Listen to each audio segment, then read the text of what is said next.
बेटी की परवरिश।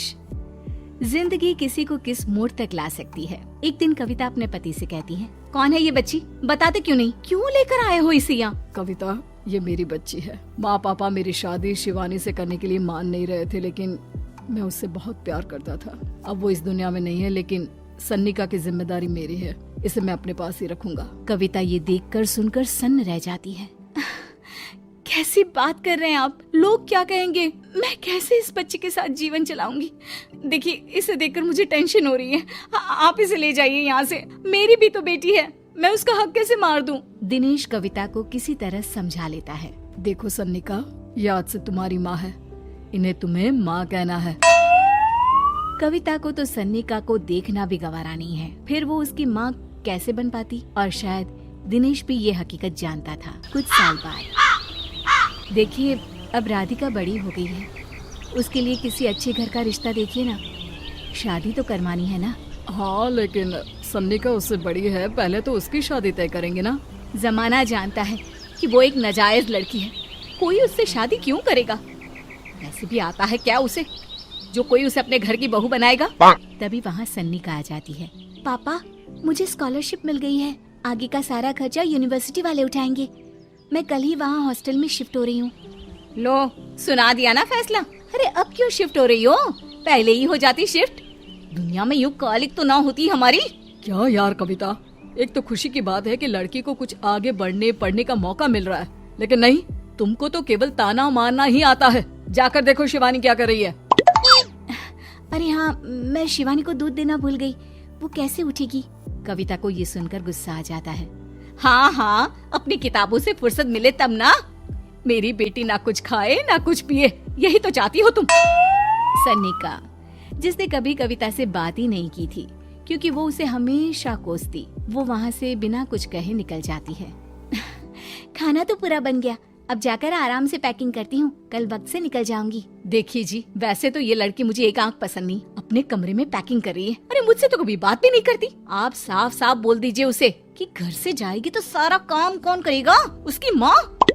माँ का नाम सुनकर सन्निका भी वहाँ आ जाती है। नहीं, वो कैसे करेंगी, वो तो मर गई है ना। उस मनहूस औरत को मेरे घर में याद करने की कोई जरूरत नहीं है, समझी? वैसे भी ना होते हुए भी तेरी शक्ल में लगता है कि वो हमारे बीच में ही है हमेशा से। तो ठीक है ना, जब जा रही हूँ तो क्यों प्रॉब्लम हो रही है आपको? सन्निका घर से निकल रही थी। कविता ना चाहते हुए भी सन्निका को रोक लेना चाहती थी, और वजह थी सिर्फ उसकी सोशल लाइफ का डिस्टर्ब हो जाना। किटी में कविता की सहेलियाँ कहती हैं, क्या बात है, तू परेशान सी लग रही है, सब ठीक तो है ना?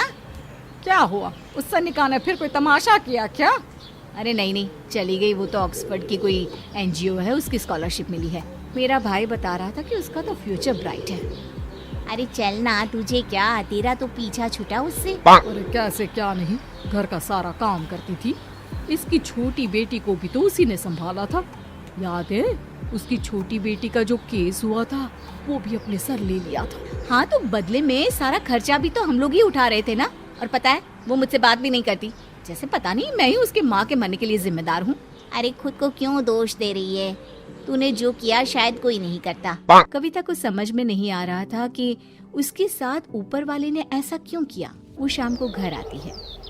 आज तो बहुत खुश होगी तुम, एक बला से छुटकारा मिला ना तुमको। बेचारी की जिंदगी नरक बना कर रखी थी। वो तो कहते हैं ना, ऊपर वाला सब देखता है।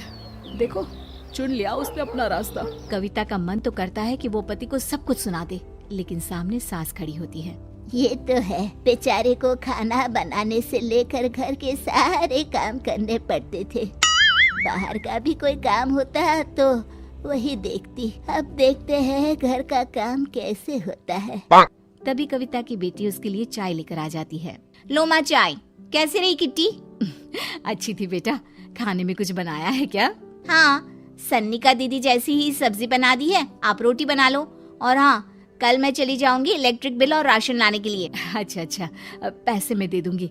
सन्निका कार्ड दे गई है ना? हाँ माँ, एक कार्ड तो देकर गई है। अरे चोर नहीं थी वो, मेरे बेटे का ही खून है।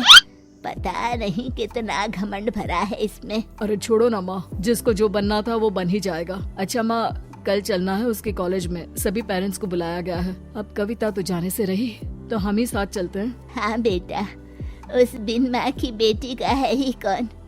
अब क्या था, कविता का गुस्सा फूट पड़ता है। आप लोगों के जैसे तो इंसान नहीं देखे मैंने। अरे मेरे सामने ही अपनी नाजायज बेटी को लाकर बिठा दिया। रोज मैं उसे देखती तो एहसास होता कि कैसे आपने मुझे इतना बड़ा धोखा दिया। जरा सोचिए तो, अगर ऐसा ही कुछ मैंने किया होता तो। अरे रहने दे, क्या नहीं किया तूने उसके बदले में। उस मासूम के साथ क्या क्या करती थी सब जानते हैं हम। अरे छोड़ो ना माँ, ये तो एक बात लेकर बैठ जाती है। चलो सोने चलते हैं। अगले दिन दिनेश और उसकी माँ सन्निका के कॉलेज में जाते हैं। कैसी हो बेटा, मेरा नाम रोशन करना। जरूर पापा। ये ले बेटा, पैसे रख ले। नहीं, वो कविता ने काट दिया है। अरे बेटा, वो माँ है तुम्हारी, उसका नाम क्यों लेती हो?